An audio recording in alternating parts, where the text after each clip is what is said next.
사순절 묵상. 오늘은 요한복음 6장 32절에서 35절 말씀 가지고 함께 나눕니다. 먼저 성경 봉독합니다. 예수께서 그들에게 대답하셨다. 내가 진정으로 너희에게 말한다. 하늘에서 너희에게 빵을 내려다 주시니는 모세가 아니다. 하늘에서 참빵을 너희에게 주시는 분은 내 아버지이시다. 하나님의 빵은 하늘에서 내려와 세상에 생명을 주는 것이다. 그들은 예수께 말하였다. 주님, 그 빵을 언제나 우리에게 주십시오.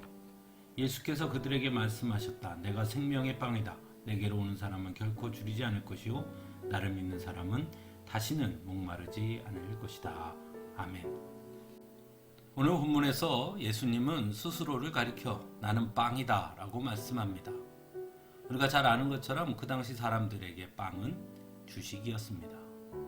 그런 의미에서 본다면 오늘 우리에게 마치 예수님은 나는 밥이다 라고 말씀하신 것과 같다 할 수 있습니다. 예수님께서 나는 빵이다 라고 말씀하신 것에는 몇 가지 의미를 함축하고 있다고 할 수 있습니다. 먼저 빵은 예수님께서 말씀하셨듯이 생명과 연결되어 있다는 것입니다. 즉 빵을 먹지 못하면 생명을 이어갈 수 없는 것이죠. 그러므로 계속해서 생명을 유지하기 위해서 가장 중요한 것 중에 하나가 바로 빵을 먹는 것입니다. 그러므로 예수님이 내가 빵이다 라고 하신 것은 곧 예수님을 믿지 않으면 생명을 얻을 수 없다는 것을 말씀하는 것이죠. 또한 빵을 계속해서 먹어야 하는 것처럼 예수님을 믿는다는 것은 곧 지속성을 가져야 한다는 것을 의미하는 것입니다. 한번 믿고 끝나는 것이 아니라 계속해서 예수님을 믿고 따르는 것, 그럴 때 영원한 생명이 지속된다는 것이죠. 또 한 가지는 빵은 누구에게나 필요하다는 것입니다. 아무리 부유한 사람이라 할지라도, 아무리 많은 것을 배운 사람이라 할지라도 빵을 먹지 않으면 안 되는 것입니다. 또한 그 반대로 부정한 사람이라 할지라도, 죄인이라 할지라도, 형편없는 사람이라 할지라도, 실패한 사람이라도 그들 역시 빵은 먹어야 한다는 것입니다. 그러므로 예수님이 필요하지 않은 사람은 없다는 것이죠. 또한 예수님을 믿는 데에는 그 어떤 장애나 자격이 필요 없다는 것이기도 합니다. 또한 예수님께서 스스로를 생명의 빵이다, 생명의 밥이다 라고 말씀하신 것에는 바로 예수님은 가장 가까운 곳에 언제나 함께 하시는 분임을 말씀하고 있다고 할 수 있습니다.